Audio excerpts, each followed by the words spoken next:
নামাজের শেষ বৈঠকে এই ছোট্ট দোয়াটা না পড়া পর্যন্ত আপনি কখনো সালাম ফিরাবেন না। যতদিন আপনি বাঁচবেন, যতদিন আপনি নামাজ আদায় করবেন, ততদিন পর্যন্ত নামাজের শেষ বৈঠকে আপনি এই ছোট্ট দোয়াটা পাঠ করবেন, এরপরে আপনি সালাম ফিরাবেন। এতে কি হবে? প্রথমত আল্লাহ পাক আপনাকে ঈমানের সাথে মৃত্যু দিবে। আপনার মৃত্যুটা যখন হবে তখন ঈমানের সাথে মৃত্যু হবে। আর কোনো ব্যক্তির মৃত্যুটা যদি ঈমানের সাথে হয়ে যায়, ভাই, ওর দুনিয়ার জমিনের কিচ্ছুর প্রয়োজন নাই।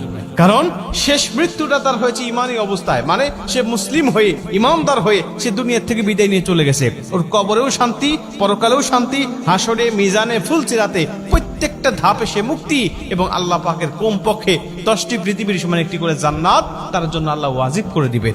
কারণ শেষ মৃত্যুটা তার হয়েছে ইমানি হালতে। সাহাবীদের মধ্যে অনেকেই ছিল যারা শেষ অবস্থায় ঈমান গ্রহণ করে তারা জান্নাতি হয়ে গেছে। আবার অনেকেই আছে রাসূল সাল্লাল্লাহু আলাইহি ওয়াসাল্লামের সাথে থেকেছে, নবীজির সাথে নামাজ পড়েছে, কিন্তু সে মুনাফিক হয়ে, বেঈমান হয়ে শেষ বিদায় নিয়েছে। আল্লাহ পাক তাদের জন্য জাহান্নাম অবধারিত করে রেখে দিয়েছে। ঠিক তেমনি ভাবে মানুষের শেষ অবস্থাকে আল্লাহ পাক বিবেচনা করে। ঈমানদার হয়ে মৃত্যুবরণ করতে পারলে তার জীবনের কিচ্ছু প্রয়োজন নাই।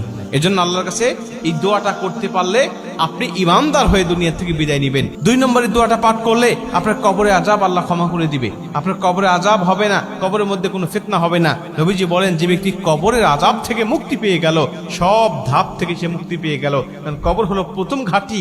এই ঘাঁটি থেকে মুক্তি পেয়ে গেলে আল্লাহ পাক সব ঘাঁটিতে তাকে মুক্ত করে দিবে এবং তাকে জান্নাত দান করবে। এবং 3 নম্বর হলো আল্লাহ জাহান্নামের আযাব থেকে, জাহান্নামের কষ্ট থেকে, জাহান্নামের পীড়া থেকে আল্লাহ তাকে মুক্তি দান করবেন।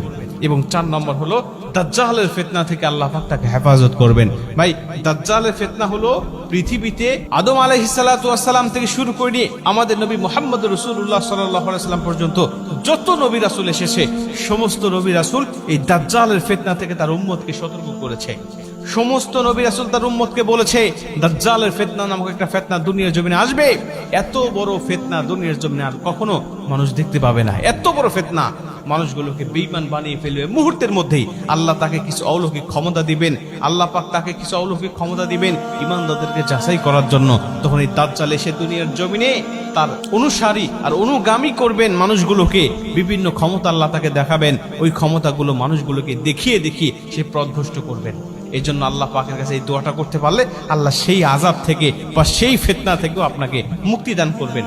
দোয়াটা ছোট্ট দোয়া আমি আপনাদেরকে বলি, সেটা হলো আল্লাহুম্মা ইন্নী আউযু বিকা মিন আযাবিল কবর, আল্লাহুম্মা ইন্নী আউযু বিকা মিন আযাবি জাহান্নাম, আল্লাহুম্মা ইন্নী আউযু বিকা মিনাল মাহইয়া ওয়া মামাত, আল্লাহুম্মা ইন্নী আউযু বিকা মিন ফিতনাতি মাসিহিদ দাজ্জাল। আপনি এই দোয়াটা পাঠ করবেন, এরপরে আপনি সালাম ফিরাবেন।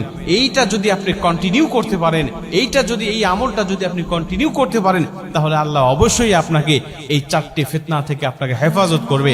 ঈমানের সাথে মৃত্যু হবে, কবরের আযাব থেকে রক্ষা করবে, জাহান্নামের আযাব থেকে রক্ষা করবে, এবং আল্লাহ পাক আপনাকে ফিতনা, দাজ্জালের ফিতনা থেকে আল্লাহ হেফাজত করবে।